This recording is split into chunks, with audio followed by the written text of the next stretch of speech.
upload Cantina Cast Patreon content.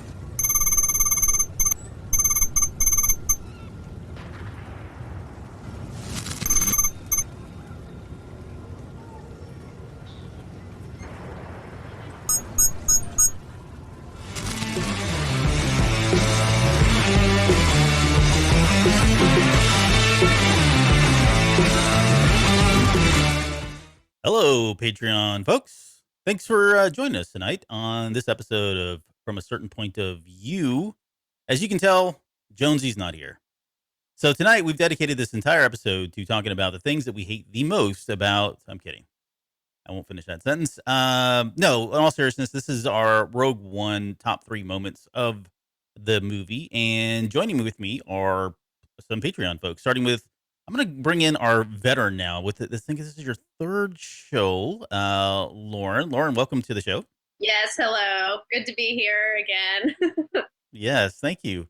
And Rocky's behind you. See that? That's Rocky the cat. Yes. For anybody that's listening to the audio, like, he's very active right now. And also with us tonight is Rob. Rob's a member who's he's been with us like every show. So it's really cool to actually see your face, sir. Welcome to the show.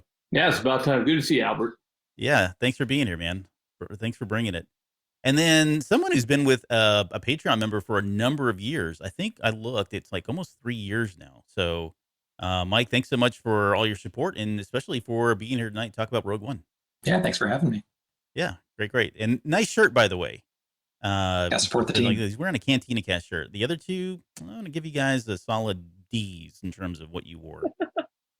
Star Wars kind of brought it up. Yeah. I'm kidding. Above enough. So, okay. Well, let's before we get into the show, I want to say a quick shout out and thank you to our newest Patreon member. That's Jackson Abbott, who joined the After Dark tier.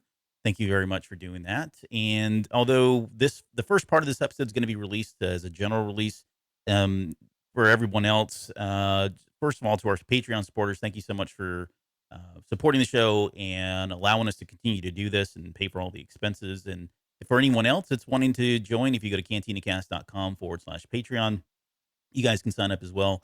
We're going to try to host these at least once a month. I think this is now our third one. It's been a lot of fun. And we'd love to have you on the show to come on and kind of talk about Star Wars as well. Kind of give back to you. You can give back to the show in a lot of different ways, and we can give back to you by giving you a voice. So, all right. And then finally, let's see, our now part of the tribe members. So Mike, who's with us tonight, Kathy, Rob, Lauren, who's with us as well, Dante Risk / Cole Bayless as for that group. And then the Delusions of Grandeur, which we're calling the Rod tier. That's Rod. Thanks for the support there as well. Okay. Let's talk about Rogue One. So, released in 2016, I don't know that, like I think in the last show or recently, I mentioned that I was completely blown away by Rogue One in a lot of different ways. My expectations were low, just because I don't know if this was in my head. This wasn't necessarily a show or a movie or a story that I had to be told. And I just remember walking out of that theater being completely blown away, floored by what I had just seen. I think it led into everything that I wanted and thought I wanted, and gave me a lot more that I didn't know that I needed. So I want to kind of go around. I mean, this was and get your thoughts on just how Rogue One, what kind of an impact it had on you. What are some of the things that you loved about it, aside from your top 3 moments, because we don't want to spoil those just yet. But I mean, think about this too. This was an anthology film, right? It was the first of what was going to be a number of films. I think at one point there was like 9 films that were in the back burner. There was like a Yoda one, the Kenobi. There was the Jabba the Hutt film that Guillermo del Toro was linked to at one point. And of course, we ended up only getting 2.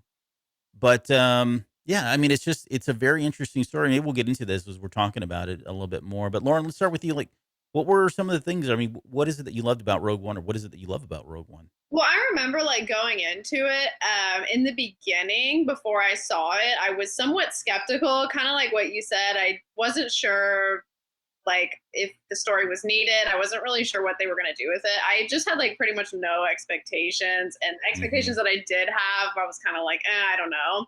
But I was really blown away as well. And I remember like the first viewing in the theater, I was kind of like, interesting. And at the time, I almost didn't know what I thought. And then the second time I saw it, that's when I really fell in love with it. I guess kind of once I knew where they were going, I was able to like appreciate the story more. Yeah.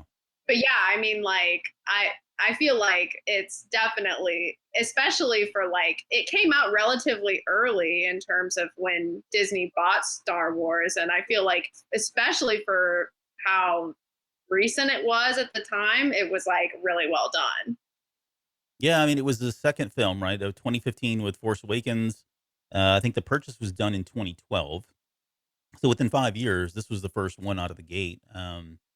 And it was I remember if you pick up the art of Rogue One, there's an intro, there's a couple different forwards in that book itself, but very interesting. There's a whole story that kind of chronicles how this came to be, and originally it was called Anything Can Happen. That was kind of the thought behind it, and they were picking up on that one line. John Knoll had that idea of tapping into, rebel spies managed to steal secret plans to, blah blah blah, right, whatever that is.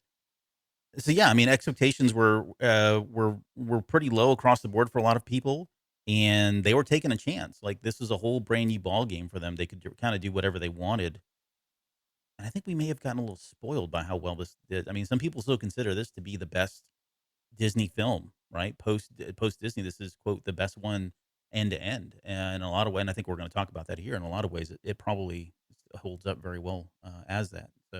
So Rob, what about you? Like, how back in roll back to 2016, did you get a chance to see this in the theater? How many times did you see it? How did it sit with you after your first couple viewings as well? It was great. I loved it. It was that movie again. As everybody's going to say, didn't know what to expect. So went in there kind of open minded. Let's see what we got. And to me, it delivered on that childhood, playing in the sandbox with your action figures and your toys, and it had all the battles. It had everything. You were looking into Jeddah, and here's these chicken walkers walking down the street, and you got the Hmm. space battle, and it just kind of delivered on the behind the scenes stuff that I was kind of always kind of craving, and I just loved it. I think I saw it 4, maybe 5 times in the theater, and I've seen it 100 times on TV. It's really Yeah. up there for me. Yeah, no, excellent point. It is one of those it's so rewatchable. And it's so funny too because you remember when the movie came out, the running joke was, spoiler, everybody dies. And it's still the case. I mean, everybody does still die for the most part, but you can't help but be gripped by that in a lot of different ways. So I do appreciate the fact that this movie feels like it's continued to age really well too. Even if it's a story that's kind of slotted in a very specific time of Star Wars lore, and for the most part, I don't even know. Like, I just thought about this now. Like, if you think about Rogue One, I mean, outside of the Death Star plans themselves, there's not a lot of things that were sprung from this that have, you know, that went on to do other things. Partly because the Empire squashed a lot of that, but it did some world building, which hopefully we'll get to see more of here with the Cassian Andor, and we'll get to that here in a little bit as well. So, Mike, how about you? Give us your thoughts on Rogue One when it first came out. Your initial thoughts. What do you love about it? And Yeah, like you mentioned, I think my expectations were pretty tempered. But it was Star Wars, so of course I was going to go see it. yeah, right. So I remember seeing it in the theater once and just was blown away by how different the storytelling was compared to other Star Wars that had come before it. And just, yeah, I just fell in love with the movie, and that continues to be my go-to. If I'm showing something to my kids or wife, it's going to be Rogue One to try to get them. I feel like that's one of the better stories. Uh-huh. So it's still my go-to movie. That's so funny. You say that. I bought a really nice TV finally. I've always wanted like a really nice TV in the living room. Finally bought one. And I was like, okay, I got to put a Star Wars movie on. Like, what Star Wars movie? And okay, to be fair, I put on A New Hope, just because that is, the first Star Wars movie, that whole thing. But then the very next movie where I was like, okay, now I really want to test this sucker out. It was Rogue One. Like, I put that in and immediately went to the Scarif battle, because it's just there's so much going on. It looks amazing the entire time. So Chris is with us, Mr. Jonesy. By the way, I think he's going to be on for a little bit, but he's only on YouTube, and he's already got questions here. He says, I think my first reaction to the film's announcement was, but why? And that is an interesting point. Like we mentioned earlier, why do we need this movie? And this movie did a lot of things for proving, number one, that there's probably no story out there that can't be made into a really good, compelling tale, right, in Star Wars, except the Maz background, the Jabba movie. Those are not going to happen. They won't be good. But for the most part, there's a lot of great stories out there that are probably still yet to be told. And then I think the other thing this did, and it kind of spoiled us as well, is it had so many production issues. Right, there were so many things that went wrong and potentially could have gone wrong, and yet with everything that happened, we get this gem of a movie. And I mean, we were kind of all on cloud nine at that point, thinking, "Wow, the future of Star Wars is bright." We're coming off the high of the Force Awakens.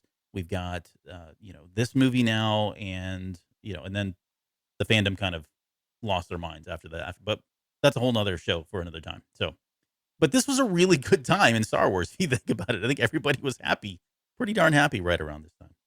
Okay, so the point of this show. Oh, here we go. So J Flo just chimed in, says a little late to the show, but Rogue One was the last movie I saw where I wanted to applaud at the end, and that's not me. I was blown away. So he's saying he's not normally a person that stands up and cheers, but yet this was the movie that kind of compelled him. Okay, so let's talk about. Well, let me give you my quick initial thoughts for the next 15 minutes. So I've already talked about the expectations and the unexpectedness of the movie. The other things I felt like it felt, and I think Rob was kind of tapping into this, like it felt very lived in. Like we were. I mean, I love the sequel trilogy aesthetic and how you've got it's a different time period, but to be able to go back and you look at this and you feel like it is weathered. It is in that rebel area, very reminiscent to what we had in like Star Wars Rebels and of course the original trilogy. It felt very lived in. So from that perspective, I thought they did a really good job. And I felt it was incredibly acted. Like there are really no bad performances at all, and some of these actors are like acting their butts off, and they've gone on to do some other incredible. I mean, they're really kind of showing their chops. So we had some folks in here that were just very young at the time as well. The music I thought was really great, very different than a lot of what we had already had before us. I think this kind of changed. This kind of set the stone for what we would eventually hear from our TV series and breaking away from that traditional John Williams sounding. Although I think there are moments in there where Michael Giacchino kind of taps into all that, but he was kind of doing his own thing, which I thought was really cool. And then the other thing about this was as far as like there was a great mix of old and new. Like we were finally getting introduced to like Death Troopers. We got to see the return of Saw Gerrera. We went back to Yavin Base. The CGI that he did with Grand Moff Tarkin. This is before the face stuff came in here recently, but I thought they did a really great job with that. There was one other thought that I had about Rogue One that escapes me right now, but I'll come back to here in a little bit. But it's a really brilliant movie in my opinion, and it's really hard not to put this up there as in your top threes at times. But more on that here. Actually, you know what? We'll do that right now. Okay, I'm going to put you on the spot. We'll start with Rob. Rob, where does this sit? If you had to rank these movies, Star Wars movies, and we'll throw in any Star Wars movie except Battle for Endor and those things, but the actual movies, where would you rank Rogue One then? Man, it's gonna go to closer to the top. I mean, I just really loved it. Yeah, I'm gonna put it in the top three. Top three. So you say number one? Okay, so I'm kidding. Yeah, it's top three. Lauren? So I think it's going to be number 4, but I do think I think it's definitely one of the best written, but best written doesn't always mean favorite. So I mean, favorite in terms of favorite ranking, probably number 4. Okay, that's fair. And Tony Gilroy was the primary writer on this. There was another gentleman, I forget who it was, but I mentioned him because, of course, he is the showrunner for the Cassian Andor show, which is the whole reason we're here, to be honest. But Mike, what about you? How would you rank this movie? Definitely firmly in the top 3. My top tends to rotate here and there, but I do find myself always going back to Rogue One, so there's no way I can't include it in at least the top 2 or 3. Mm-hmm. Yeah, it's right. Any given day, for me, I think the top 3 can shift around depending on how you feel about things. And for Rogue One, it just depends. Like you said, I'm with you 100%. It just really depends on how I'm feeling. And if it almost feels like I betray like my top 2 if I don't stick. If I try to put it above that, which is probably where Lauren's probably feeling conflicted. But yeah, I mean, you can't. It's definitely a top favorite amongst a lot of other people. And I guess you could really cheat and say that it is just a part of episode, of A New Hope. So you could, you could really run it in that way if you wanted to. Yeah. Yeah, I think I think it was Mike who used to say his favorite thing now was to watch Episode 3, Rogue One, and then Episode 4 in that order, kind of its own little mini sub trilogy, if you will. And then, of course, I mean, with Star Wars, it's like, our movies, our top 3 movies, our top 10 movies. Well, okay, that's probably too many, but our top 5 movies. I mean, there's only a little space between them, right? I mean, it's like your children. You can't really pick one. And when you start ranking these things, just because it's number 3 doesn't mean you like it a third or 2/3 less than the top one. It's not even like that at all. They're all very, very close once you get up to the top. So, Yeah. yeah, it's all about perspective. Okay, so let's get into our top 3 moments. We're going to start with our number 3 moment. And Lauren, I'm going to go to you first. Give me your number 3 moment for Rogue One, and what is it that? Let me talk about it. Tell us what you liked about it and all that. Okay, so number 3 is when Bail is talking to Mon Mothma, and Mon Mothma says to him, like, when they're talking about going to get Obi-Wan, and she's like, you Hmm. got to get someone you trust. And he says, I would trust her with my life. So I rewatched Rogue One earlier this week to like refresh myself. And that line after watching Kenobi gave me chills. Like, Yeah, it's amazing, like, how well that show like factors into that line, because I mean, you see that, like, you see their whole relationship building up, and how, like, even as a kid she was so trustworthy. yep, So yeah, that line was just like, oh, it just really hit me. yeah. It's so funny. We I think we talked about that, the recontextualization of a lot of Star Wars now that series has been out. And to be fair, I've not had a chance to go back and do some of that stuff, but that particular line is one that, you now have a whole body of work behind that line, which is really kind of, again, changes your perspective on it. So that's interesting. I would not, that's a good one. I like that one. Okay, Rob, what about you? Give us your number 3.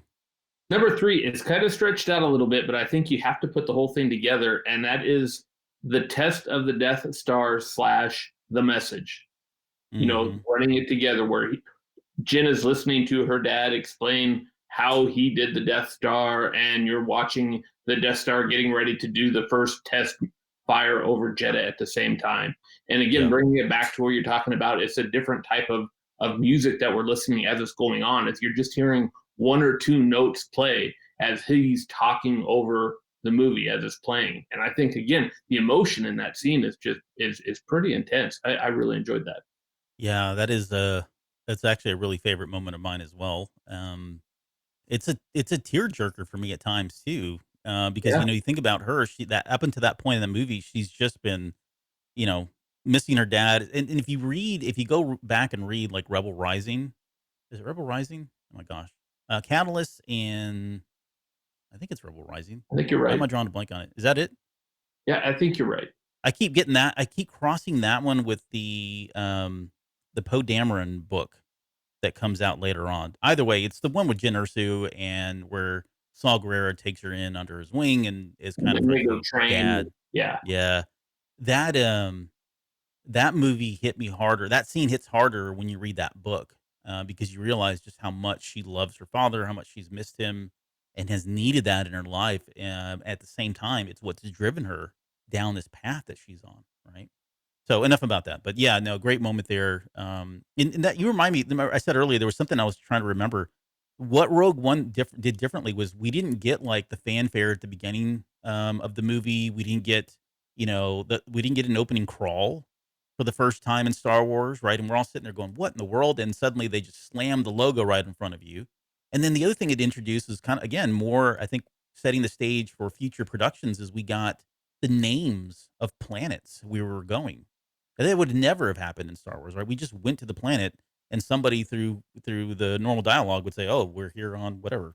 And this was different because we were being told exactly we were going. So just more things that I think this movie did. And it was interesting because and in that part too, because before that, 2007, you had the book Death Star by Michael Reeves, Yep. and and so that was what I based everything on prior to that. So to see them come out with this new way of how it's going to be, I'm like, okay, well, how are they gonna do this? Is it going to be Hmm. something I want to buy into? Totally wanted to buy into it. Although that book is still great, I'm bought in. I'm ready to go with this. Yeah. We got a man out in the field. Says Rebel Rising is the correct title. So Circle gets the square. I'll take Jim J. Bullock for the block. We also had J Fowl time in. JT Fowl 99 says it was our first live action Vader since Return of the Jedi, excluding the end of Revenge of the Sith, of course. Even the CG Leia was a pleasant surprise. Wasn't perfect, but an unexpected gift. Yeah, I didn't mention the CGI for Leia.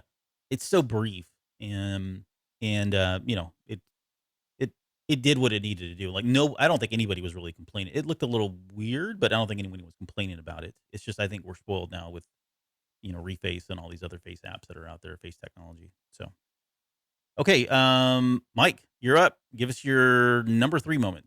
You guys went with some deep, emotional, powerful moments. I went in a whole nother direction. Okay, yeah. My number 3 moment was just one line, and it's, "Are you kidding me? I'm blind." Like, we had seen comedy in Star Wars. Like, there are funny lines in Star Wars, but this one being early on in the movie just cracked me up and kind of set a tone for like, okay, this is a new set of writers. These writers have comedy backgrounds. They're going to be doing some jokes. You throw in the K2 jokes in here and there. I mean, that thing I think just set a tone for a different kind of movie for a new audience, and I loved it.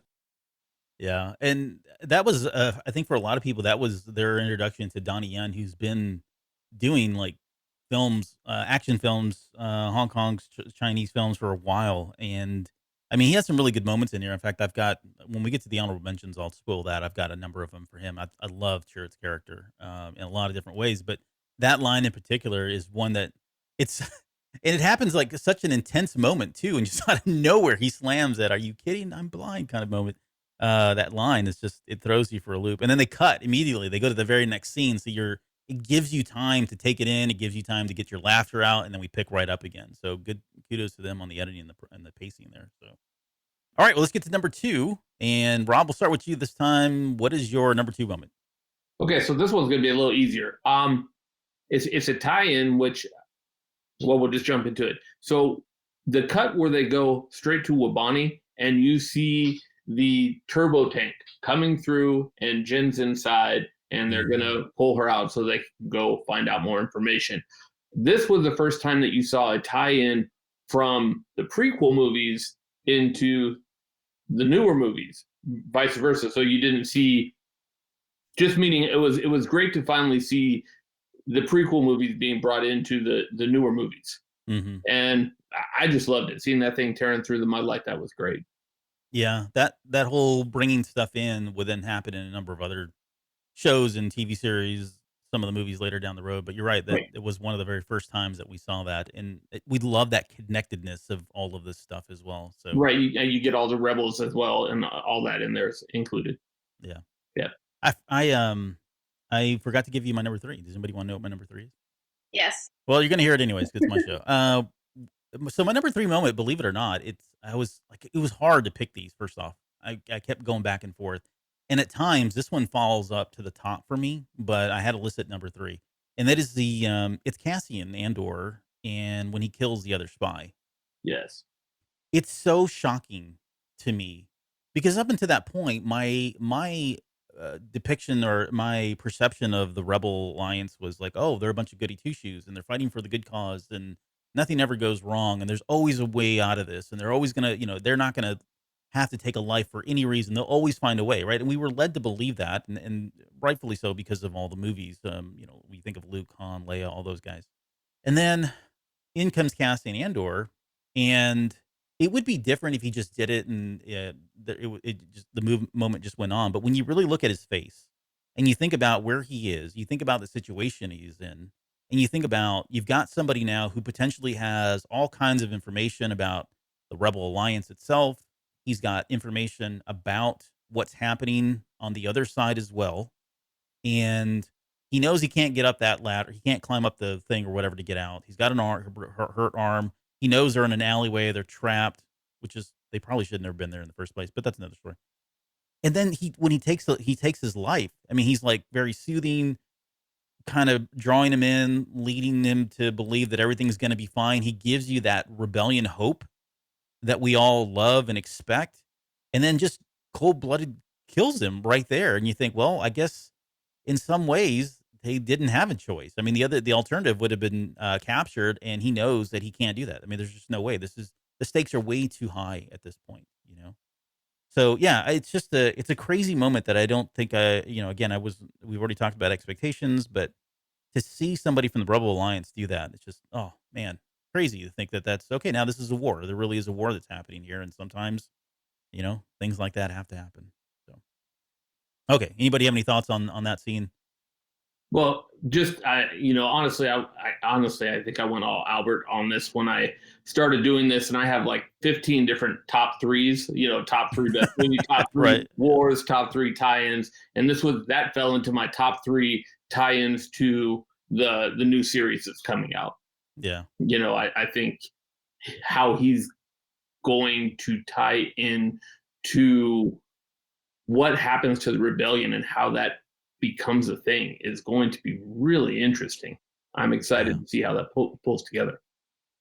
Yeah, when we get to Cassian Andor, I think there are some things that is one. The other one that I've been thinking about a lot lately is there's a line in there where when Krennic comes in, and it's one of the opening scenes when Krennic comes in, he's talking to Galen Erso, and he says, "We've hit a stall." And I forget, I'm paraphrasing, but he says we've had something has happened, right? It's stalled.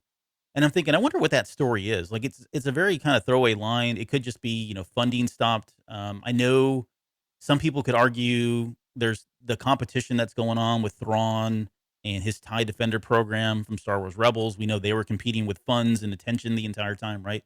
But I wonder if there is something more there that's happening, whether it be, Cassian Andor, the Rebel Alliance, maybe Saul Guerrero. But it feels like something did significantly happen, and I'm wondering if we're going to get any of that stuff or see any of that stuff. Like, it would be cool to see like a young Galen Erso as a surprise character when we get to Rogue One, right? Because Cassian Andor is well aware of him. Like, he tells that when at the very beginning, he was talking that the other spy. He's like, he even says it is a Galen Erso. Like, he knows it. He's been on his trail for a very long time. So I think maybe at least by season 2, we could have potentially somewhere where he's chasing him down or is in on what's going on.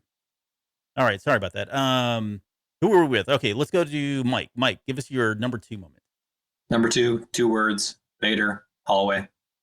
Okay, pulling the Band-Aid off. I'm doing it. And I think it was so impactful because I always think of when I saw it in the theater.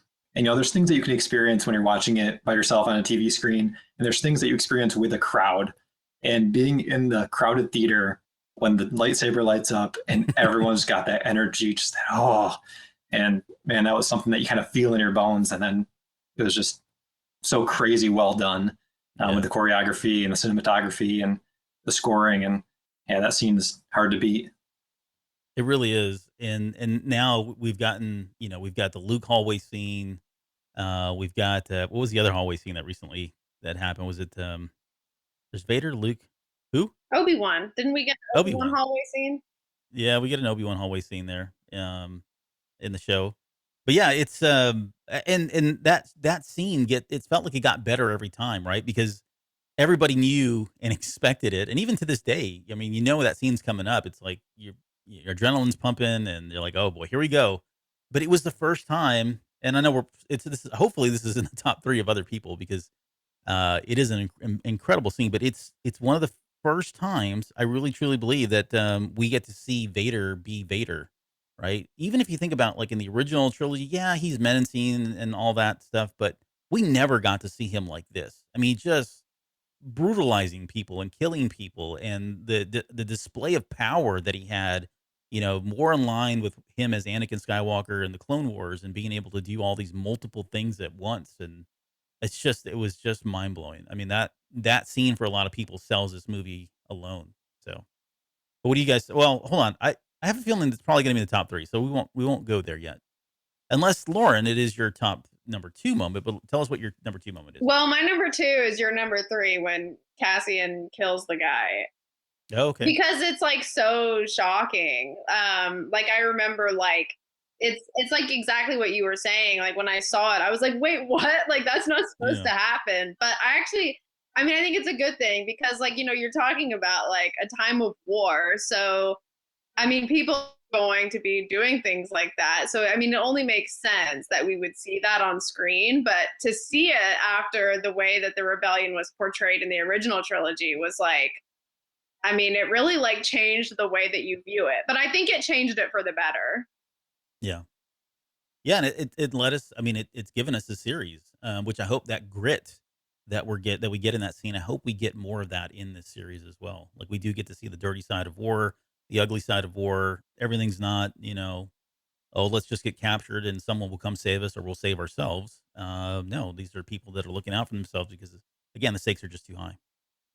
Good call. Okay, let's see. Who we got left. That's everybody for the third? I've got mine. My number two is the Vader's hallway scene.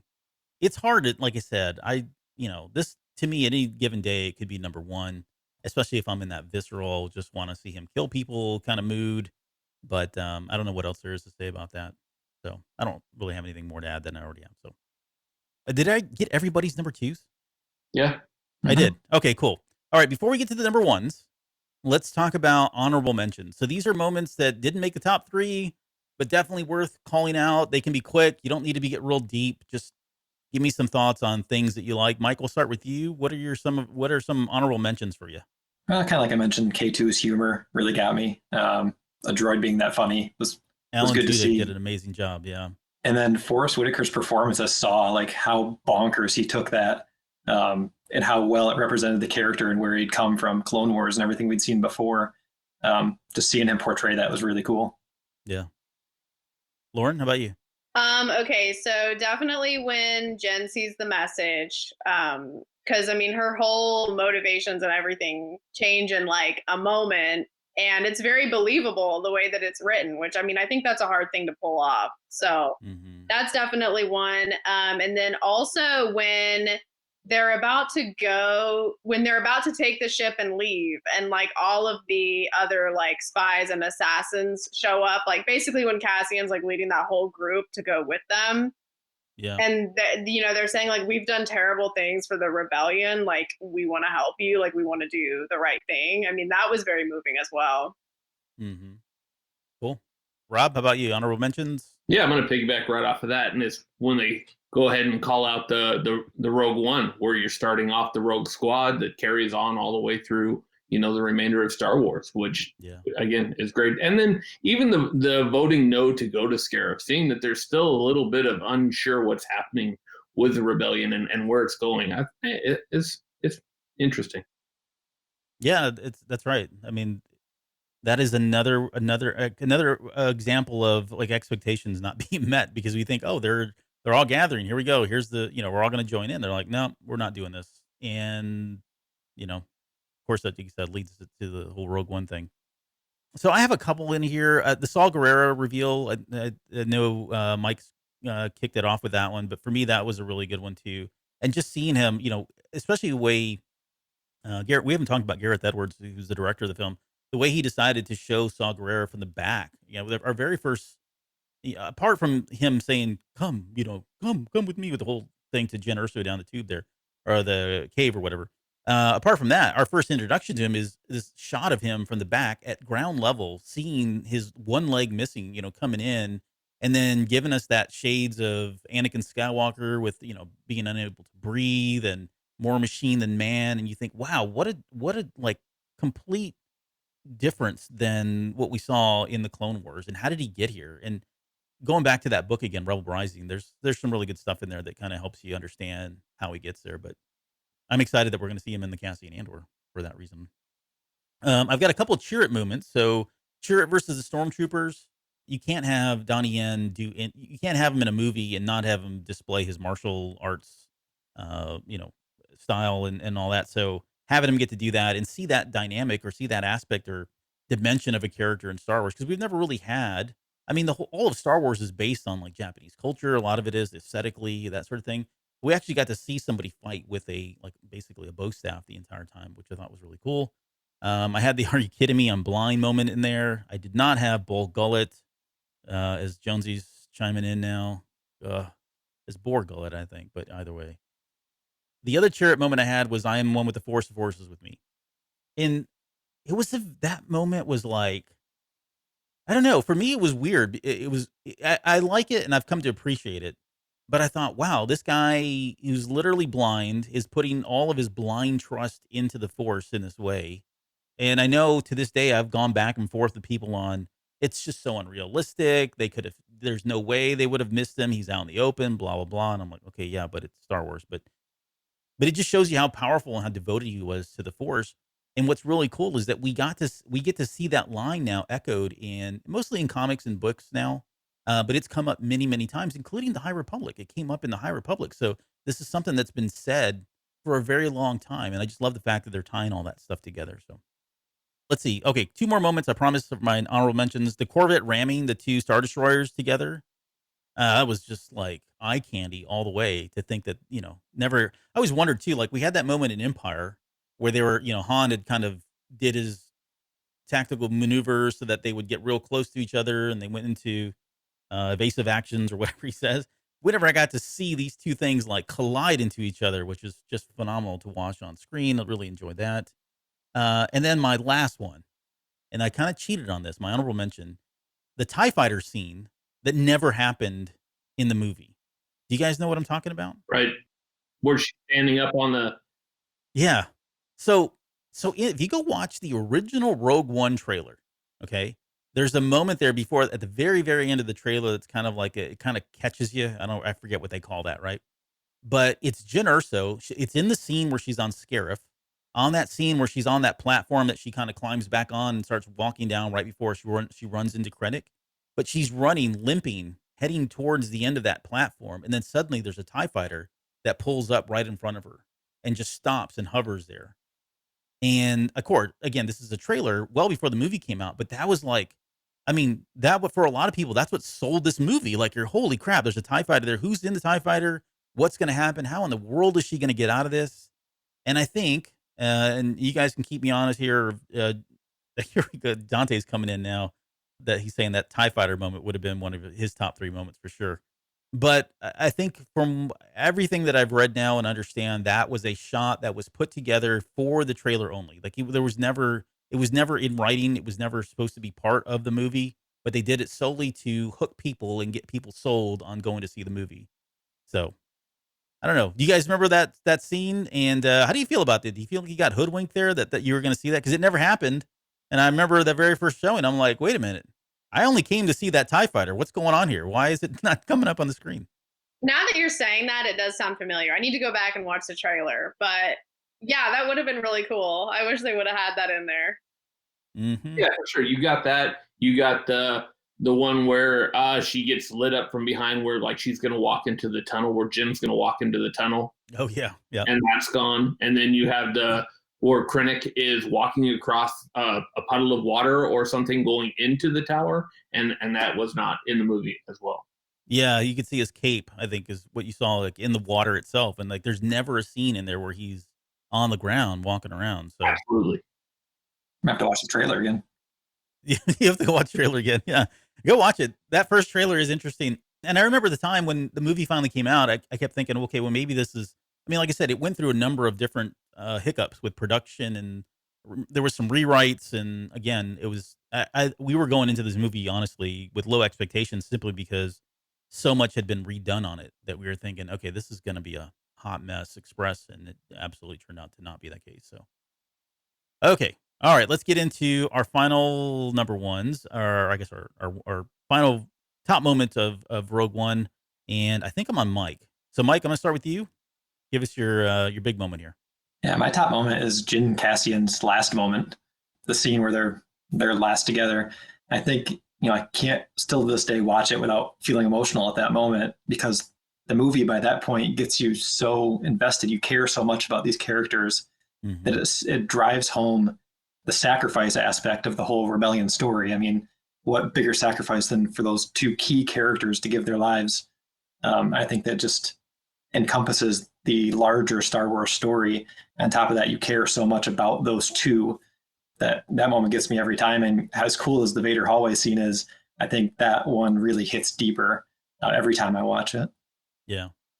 And if my recollection of the movie is correct, that Vader scene happens right after this. So you're coming down, right? You're really down, and suddenly your adrenaline just spikes up. And that's the cool thing about this movie. There's so many moments like that where you're just on this roller coaster of emotions, back and forth, and that is definitely one that hits pretty hard. Again, not to bring up Rebel Rising, but if you read that book, I'm not getting paid for this either, but if you go read that book, that scene hits a lot harder. And I'm worried now with the Cassian Andor series coming out by the end of season 2, how much of an emotional blob I'm going to be when that scene happens. Cause now I've got the context of Rebel Rising and I'll have the context of the Andor series. I think it's going to hit pretty darn hard, much harder than it did before. But you're right. I mean, it does. I think the movie speaks for itself. It does a really good job of getting you invested in those characters. By the end of that, the there's and it's so like, I mean, their relationship. I mean, of course, I ship them, right? However, there's never once in this moment in this entire movie where you feel like, oh wow, they kind of like each other, right? I mean, it feels like they're just doing a job and they're starting to appreciate each other, but in that last moments where, they're almost caressing each other, even still, I don't feel like it feels very plutonic, like two people that know they're going to die and they need somebody there. They don't want to die alone. And like you said, it's all this, everything that they fought for their entire lives is coming to the end and they know it. Yeah. It's a very, very emotional moment for me, in a lot of different ways. So thanks. And now depressed. Lauren, what's your number one moment?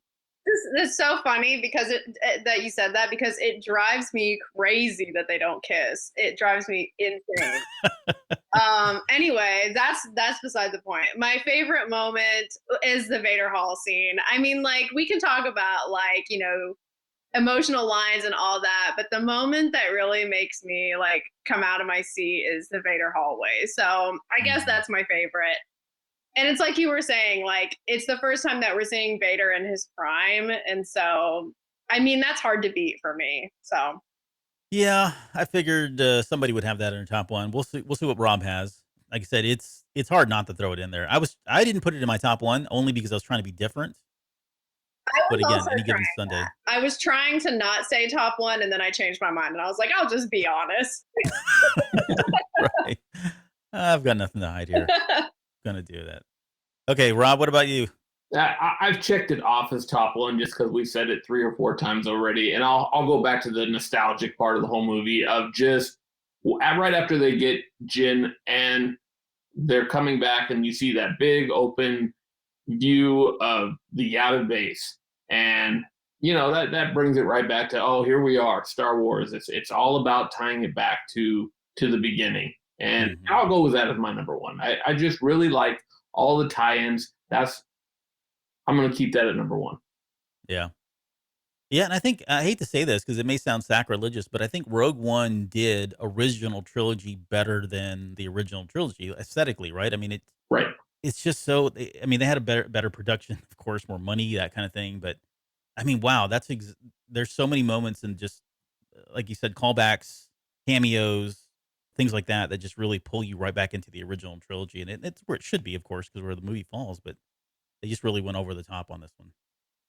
Okay, so my number one, if I could, just really quickly, is Chopper's cameo. No, I'm kidding. It's not. It was gonna.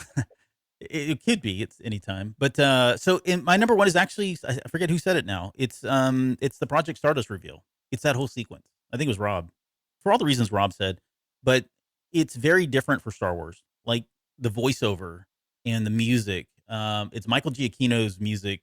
It reminds me a lot of Lost. I know I've talked about this in the show as being a huge Lost fan. But the music itself is it's like piano, a couple chords. There's not a lot going on to it. It's there, but it's enough to set the stage. It's a dichotomy of a very tender moment where you've got a father finally telling his daughter and absolving her of a lot of the stuff that she's had to live with, having her free the guilt that she's had. She's not doesn't she thinks her father's betrayed her in a lot of different ways. And to finally have her father tell her that, look, I did all this for you, right? You're still that Stardust. You're still the daughter that I had back then, and I had to do this for you. And this is what drove him, was completely 100% selfishly for his daughter only. That's the only reason he did this, right? So you have all that going on, while at the same time they're cutting back and forth to this massive destruction of an entire city, and all these people, innocent people dying, and just the sheer power. But that dichotomy of like really tenderness and really horrible, weapons of math destruction, and then coupled with Felicity Jones's portrayal, like with the way she's acting in that moment, and you can just see her. It's building and the camera's moving. I mean, these are just things that we don't normally get with the Star Wars movie. Yeah, I think it proved that you can have all those types of things and still feel like Star Wars because it unapologetically feels like Star Wars, especially in this scene. So here we go. Testosterone's chiming in, says X-wing battle is not my number one. All right, Jonesy, thank you for that. JFowl99 says, I'm pretty stoked to get on here live. I'm normally tuning in a day or late via podcast. Yeah, score. Love the show. Keep on going, guys. Got to catch the rest in the morning. Thanks for coming in, man. Appreciate you being able to be here tonight.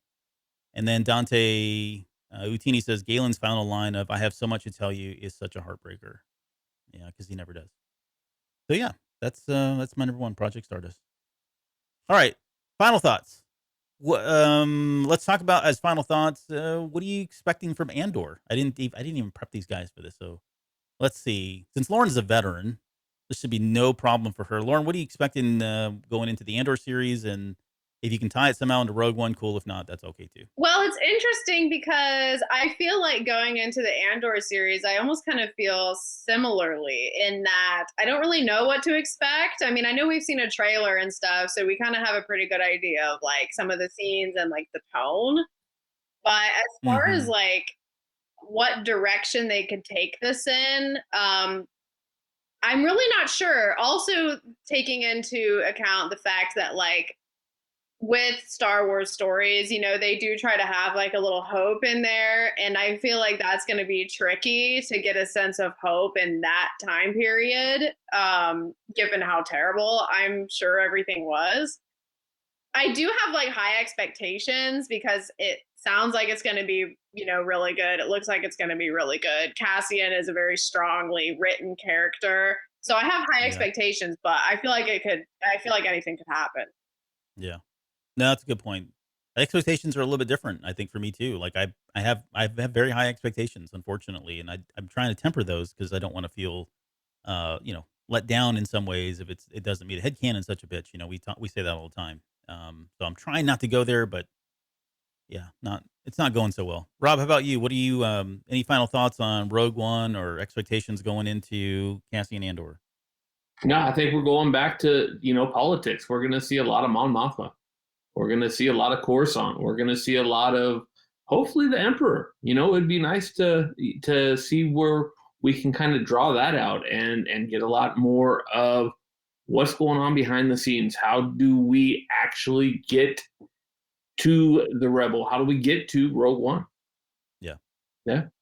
I wonder if we are going to get Palpatine. I mean, he's still around, so I mean, he being Ian McDiarmid, so there's right.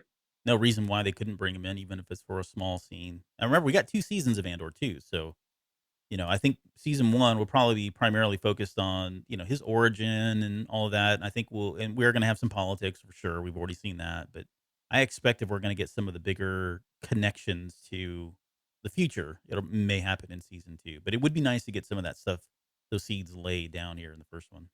And are we going to get any Mandalorian tie-ins as well? Here we go. Yeah, yep. Why not, right?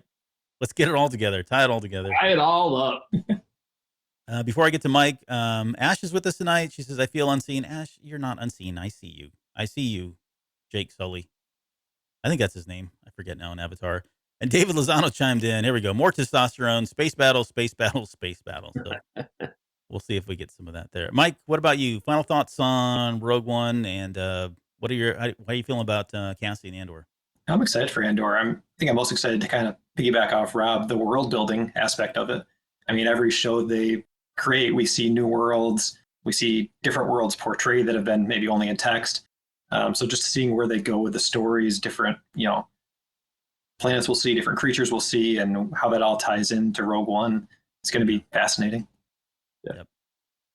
No, well said. I can't wait. I know it sucks because we had planned the show to come out like, a couple weeks before the launch of Cassian Andor, and of course they moved that back now, so we still got a little bit of runway here to get to it, but this has been a good discussion. I appreciate it. It's always fun to talk about Rogue One, and honestly, it's hard to find people that don't like this movie. Like, you can talk about the sequel trilogy all day long, and you'll find people sitting on all kinds of fences, right, and dying on all kinds of hills left and right. But Rogue One is one of those few movies that I feel like really did bring the fandom together, and it's you're hard pressed to find people that have issues with it or don't feel like this is not a Star Wars film. There's zealots out there for sure, but for the most part, it's a very beloved movie. So Andor feels like it's going to be fast and intense. Yep, David, I'd agree. It is. It feels like there's going to be moments of adrenaline, and there's going to be similar to like this movie, right? I feel like we're going to be on a roller coaster of emotions with that show at any given episode, and not even knowing how long these episodes are going to be. That could play into it as well. So we'll just have to see. All right, we're going to end it there. Thanks, Lauren, Rob, Mike, for being here with us tonight. Thank you, all of our Patreon members, for your continued support. And we'll be back in another month to do one of these shows. So if you guys want to come on here and talk Star Wars with us, and you're a Patreon member, check the Patreon feed or check Discord or social media posts, wherever we may post it. But we'll try to solicit it on as soon as we can and get you signed up. Come on here. Let's talk about Star Wars. It'll be a lot of fun. So again, to my co-host tonight, thank you so much for being here. And to Jonesy, hey, maybe next time, buddy. I don't know what's going on. We never have a show with Jonesy anymore. Doesn't show up for these. I'm trying to take it personal. Okay. Thanks, guys. We'll roll credits, and we'll see you guys next time. You're still listening? Wow, that's amazing. Well, I'm here to give you the disclaimer. Normally we do a big, long, drawn-out disclaimer thing saying what's what and who's what and all that other stuff, but I think you guys kind of know that Lucasfilm and Disney have no affiliation with us at all, and we have none with them. We talk about Star Wars, which is their property and all that other good, fun stuff, but I think you can tell which is our stuff and which is their stuff. If you can't, well, then send a lawyer to send an email to me, and I'll be glad to chat with them. Other than that, you know what's what, so that's your disclaimer.